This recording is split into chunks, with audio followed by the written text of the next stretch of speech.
Assalamualaikum dan salam sejahtera. Saya Nuaira Humaira, bersiaran dari Dewan Semarak Lestari SK Bandar Seri Damansara 3. Dan saya Nurana Salsabila. Kami akan membawakan liputan khas berkenaan program sifar buli dan gangguan seksual yang telah dianjurkan di sekolah.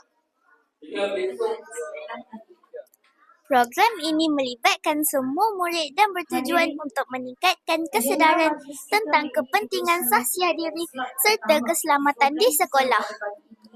Majlis dimulakan dengan ucapan alu-aluan, bacaan doa dan ucapan daripada pihak pentadbir sekolah. Guru Disiplin SK Bandar Seri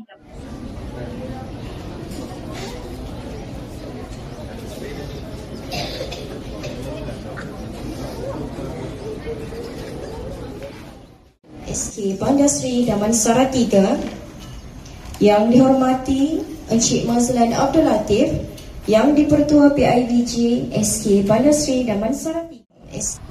Yang dihormati Yang Ketua PIBG,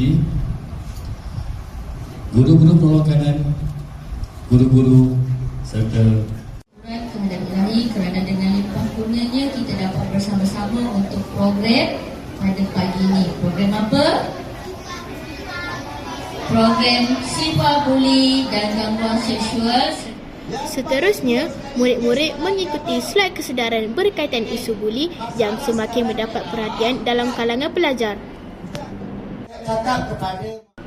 Selain itu, turut diadakan taklimat gangguan seksual bagi memberi pendedahan awal kepada murid tentang batas pergaulan dan cara melindungi diri.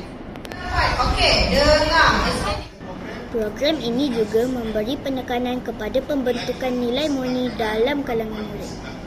Melalui pengukuhan modul pembangunan sahsiah murid, pelbagai nilai seperti kerjasama, toleransi dan hormat menghormati dapat diterapkan.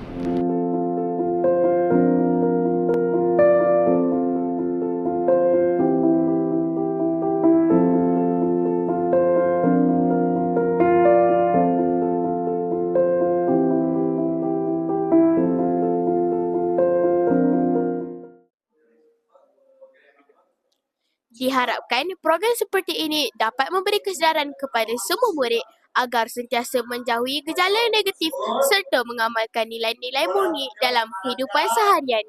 Semoga usaha ini dapat mewujudkan persekitaran sekolah yang lebih selamat, harmoni dan sejahtera untuk semua warga sekolah. Sekian, terima kasih kerana menonton.